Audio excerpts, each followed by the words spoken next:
Hi, I'm Kaylee Boehm. I've been in practice since 2015, and this is my story of how I became a professional psychic.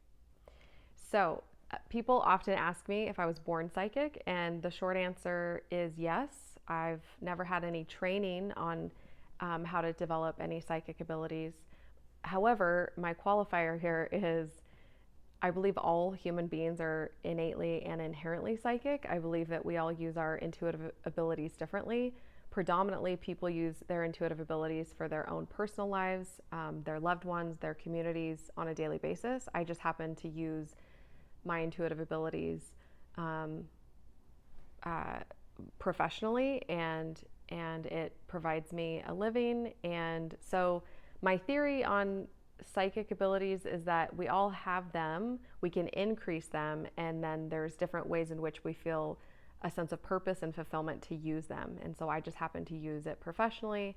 And it just so happens that it was always easy for me to use my psychic abilities for other people.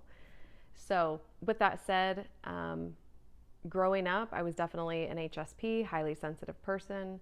I wasn't diagnosed anything like that as a child, but looking back, I fit all of those parameters. So I was highly sensitive, easily emotionally dysregulated. I now understand that I'm highly neurodivergent, and so I was your typical neurodivergent, empathic, highly sensitive child. Um, I would say some of my first experiences in knowing that there was something different about me, although I didn't understand that it was necessarily a prominent psychic gift of mine, was I noticed the way I behaved or interacted with other children or other kids and their parents throughout life was always almost a bit awkward, and not necessarily welcomed by other kids. Um, so an example of that is I would say things and things would just kind of come out of my mouth and they would be very blunt about other children's behaviors, or especially in junior high, kind of, you know, asking people why they were doing certain things or telling them what they should be doing, and that wasn't and is not socially acceptable. However, now I understand that I have a tendency to just have a channel on, um, in my mind at all times, where I read and assess the energy around me, and then I have responses to said energy. So a lot of the way my brain works has been to do a lot of data assessment, as well as feedback for what's happening around me. Another element that I found to be interesting and odd, but I didn't particularly understand it when I was growing up, is I would manifest a lot of people coming up to me, especially strangers, and asking me random questions, and almost with like a look on their face as if they didn't know what they were doing, or they were kind of zoned out, but they were just led to me, would ask me random things, and then I would answer it, and then they would go about their business and just kind of walk away. As well as if people, you know, again, both strangers and people that knew me would often gravitate toward me to ask me things or to divulge certain sensitive topics to me. And so I kind of knew that I had a capacity to hold space for heavier topics.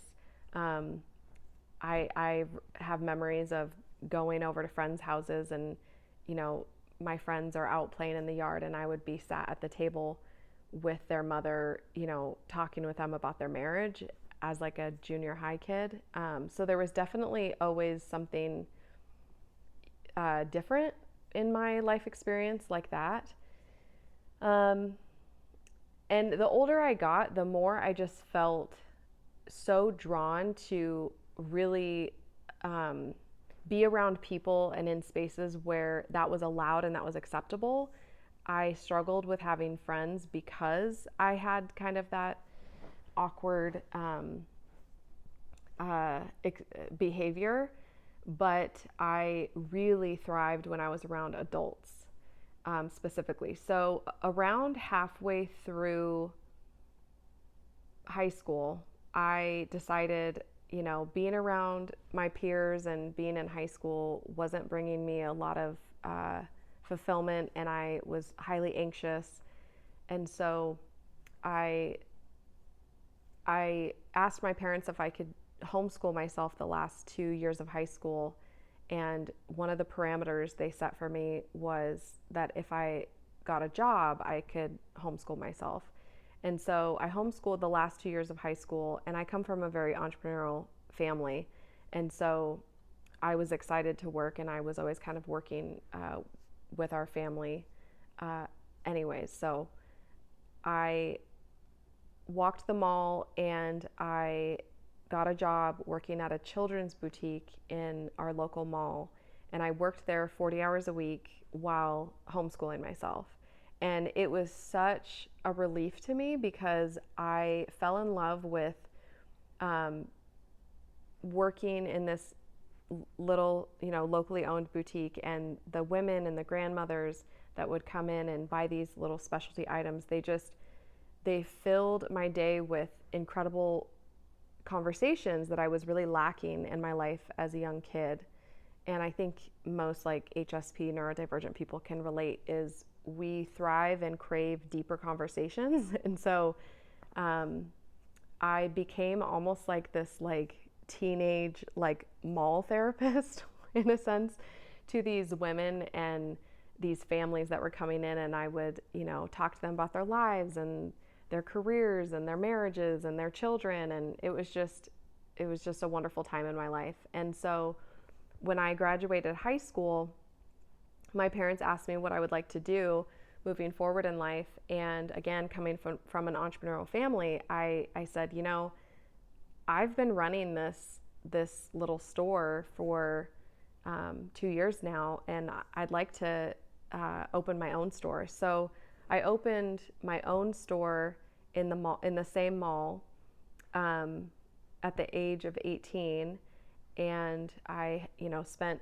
about 6 months creating a business plan, put together that, presented it to the mall, got a lease, moved forward, and things went really quickly.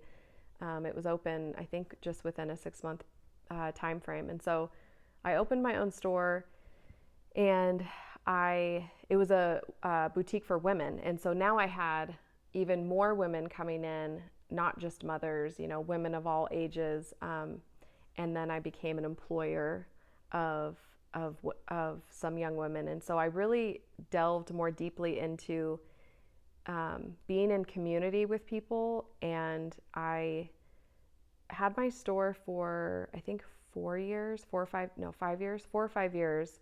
And it was incredible. I just had such a heart for being with my community, and I loved it.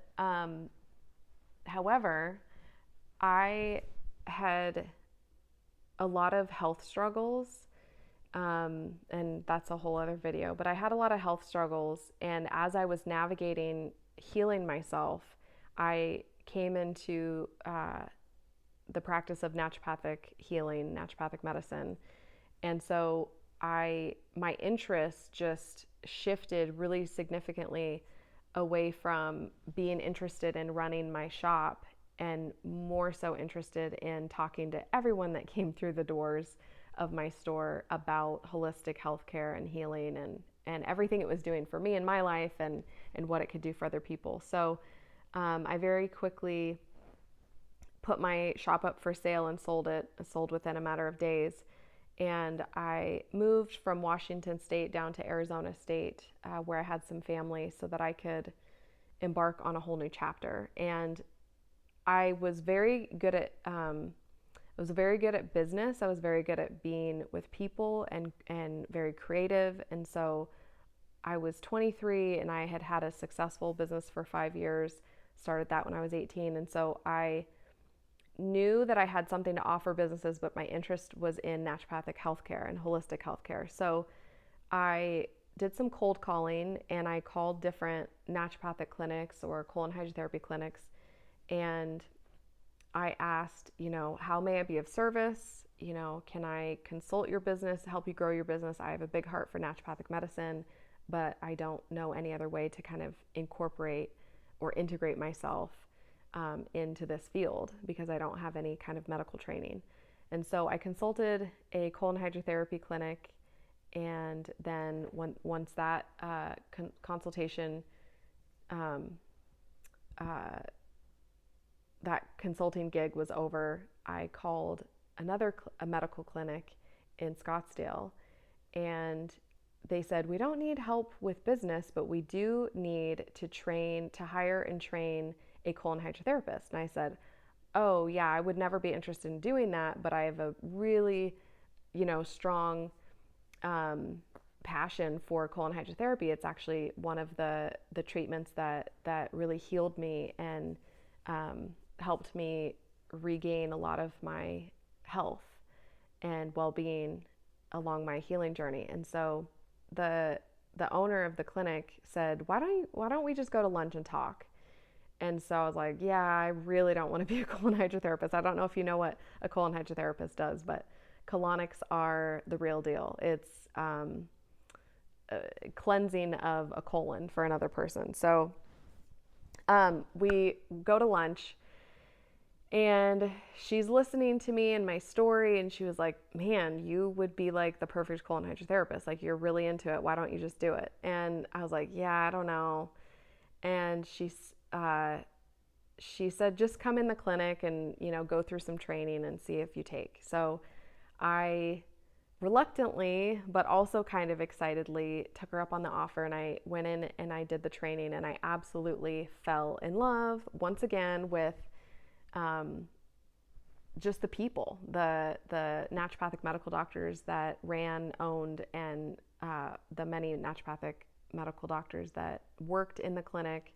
I fell in love with the patients. It just opened me up to things that I never could have imagined stumbling upon. And so I fell into the practice of being a colon hydrotherapist, and I loved being a colon hydrotherapist. It gave me opportunity to sit with people in an obviously even more vulnerable way.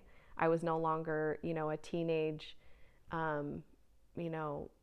mall therapist. I was an actual holistic healthcare therapist in a way where I was spending a full hour to 90 minutes with each of my patients while they were having, waves of emotion come up as they're having their treatment. And so there was a lot of holding space, learning to hold space and listen more deeply, and not just kind of be that person that just blurts out the first thing that comes through, even though that's a strong inclination that I have with my intuitive channeling abilities.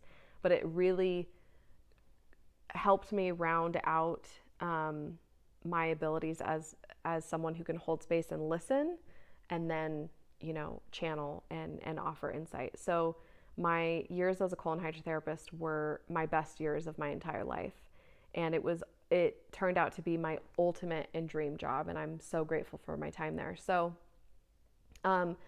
in a crazy turn of events, which I think I'll save for another video, for how I meet my husband, or how I'm introduced to my husband while working as a colon hydrotherapist. He wasn't a patient, don't worry.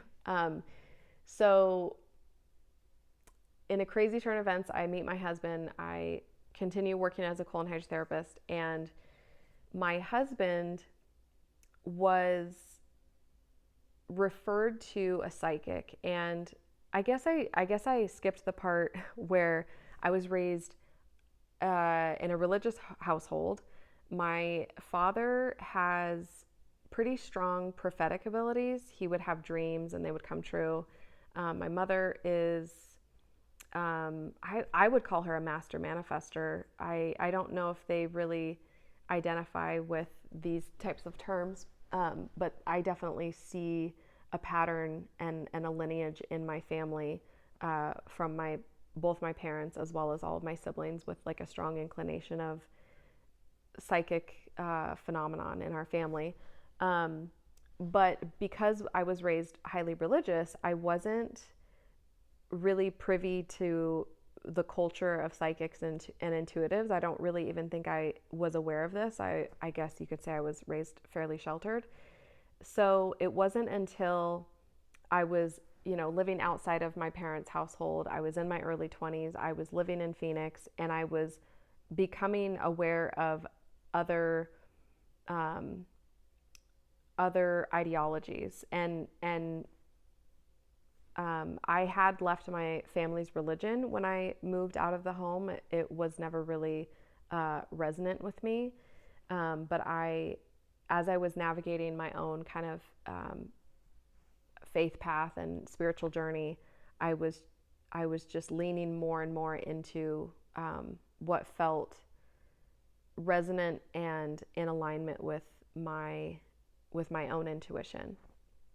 But with that said, I still wasn't really aware of the like world or realm of psychics and intuitives. So after I was married, I was 24 at the time, 25 maybe, and my husband was looking for some answers in his career, and a friend of his, a good friend of ours, recommended he speak to this psychic who had helped him in his career path. And so my husband had a session and he allowed me to sit in on the call.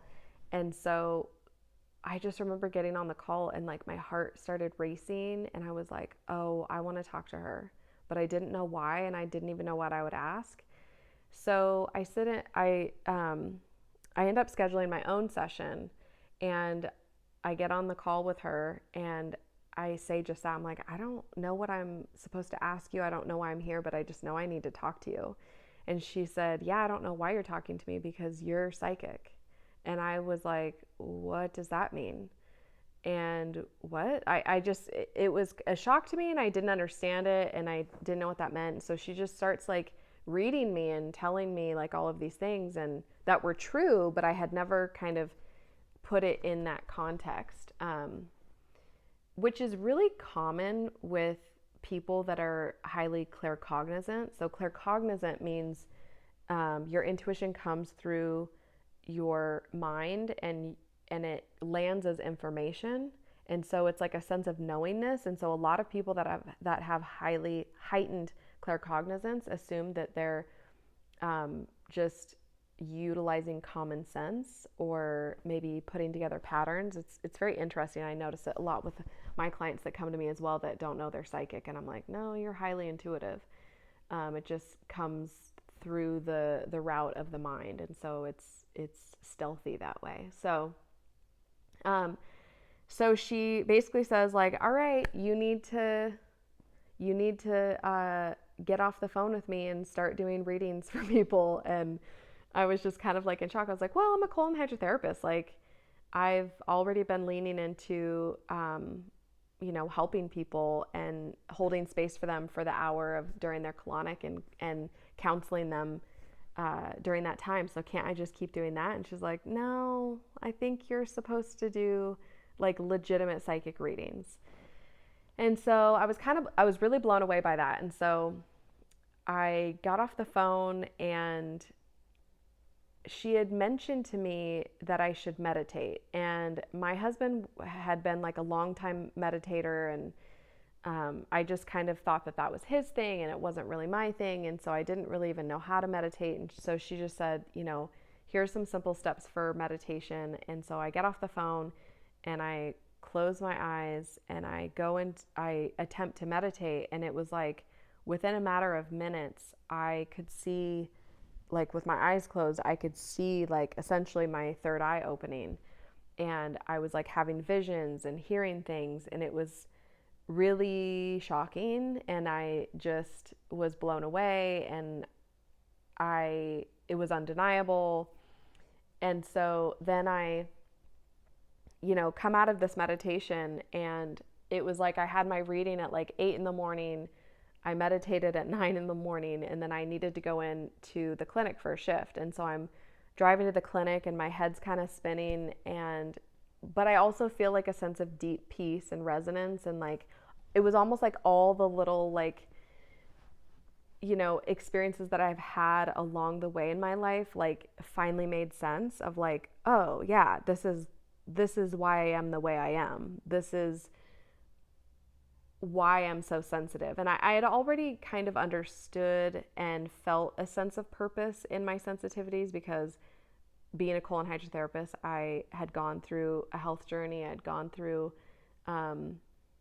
being highly emotional and dealt with anxiety. And quite often people that go in for colonics are dealing with the same. And so I already kind of felt a sense of purpose in my life, and it being of service. But then it really started to make sense because I was able to look back at how I would perceive things or say things or ask certain things of my patients without them even prompting it.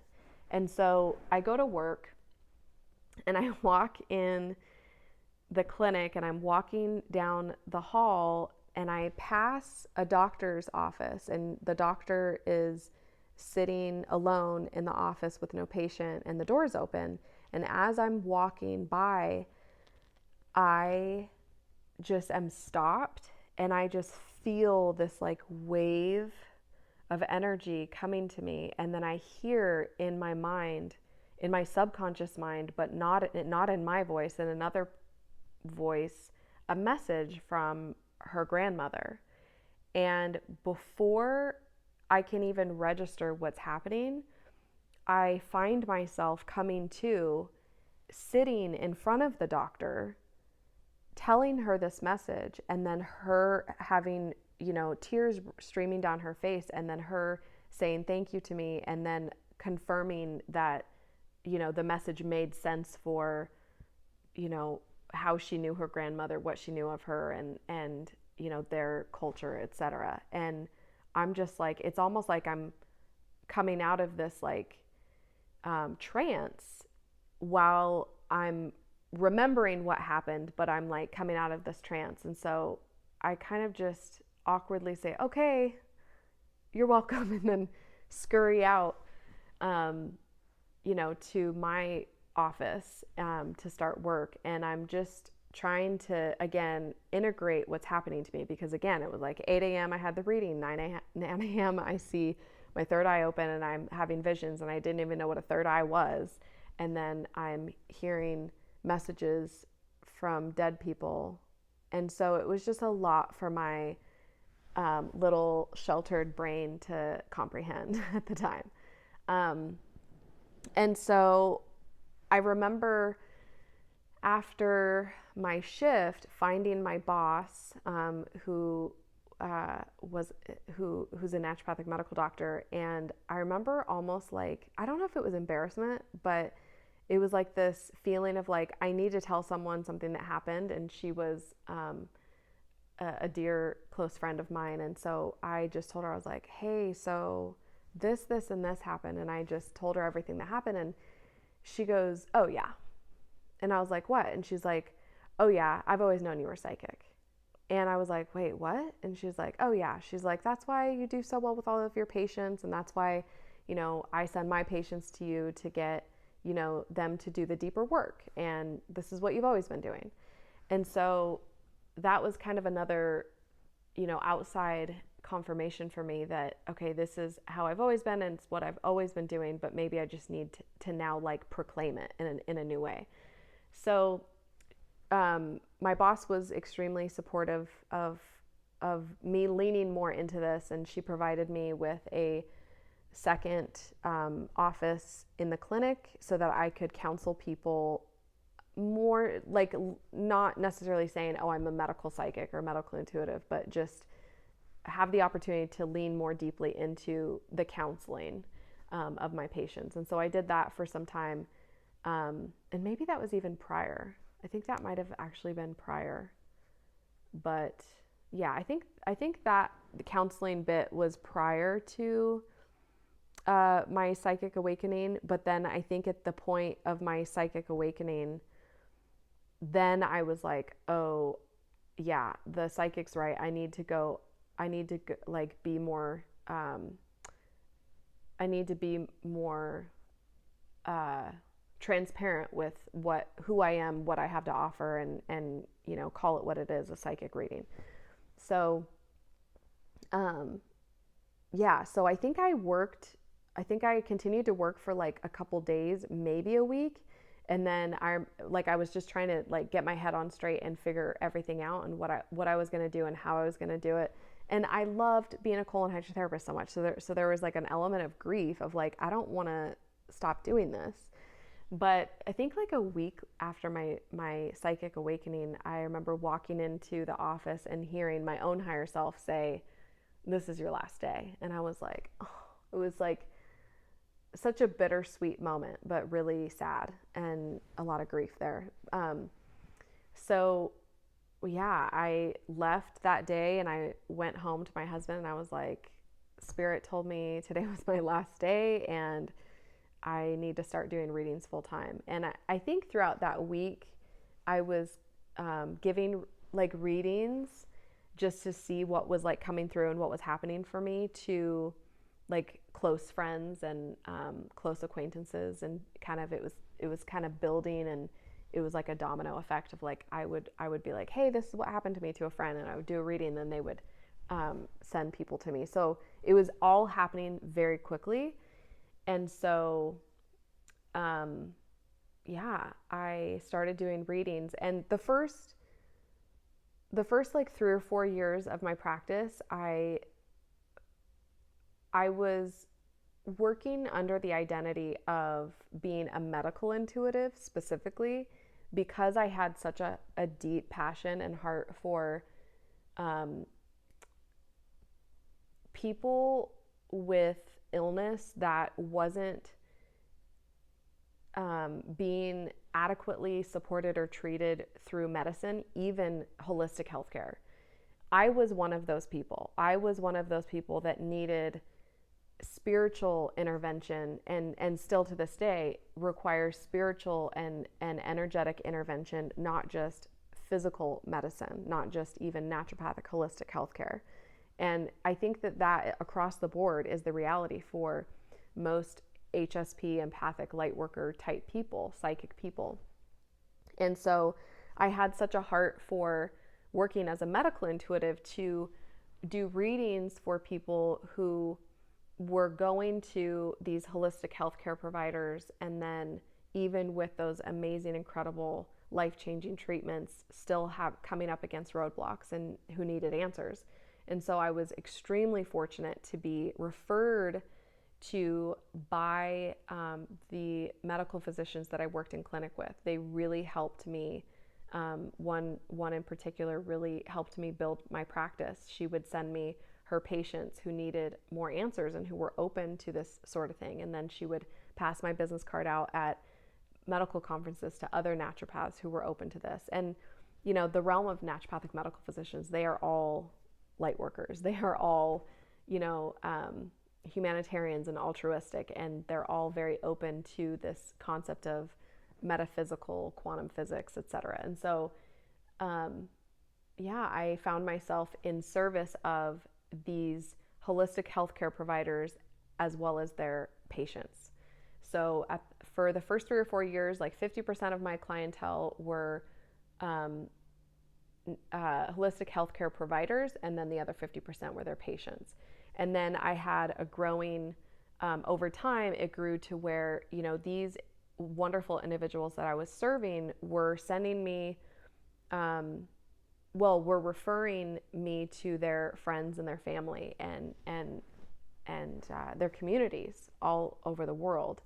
And so it was really around 3 to 5 years in where I realized I no longer wanted to identify as a medical intuitive because I was delving deeper and deeper into the energy and the spirituality, and I still desired and loved working with the systems of the body and reading the body and saying, okay, you know, this is what's going on, and, you know, actually it's, you know, it's not this, it's this, and I recommend this treatment. And I was still able to channel medical counsel for my clients, but I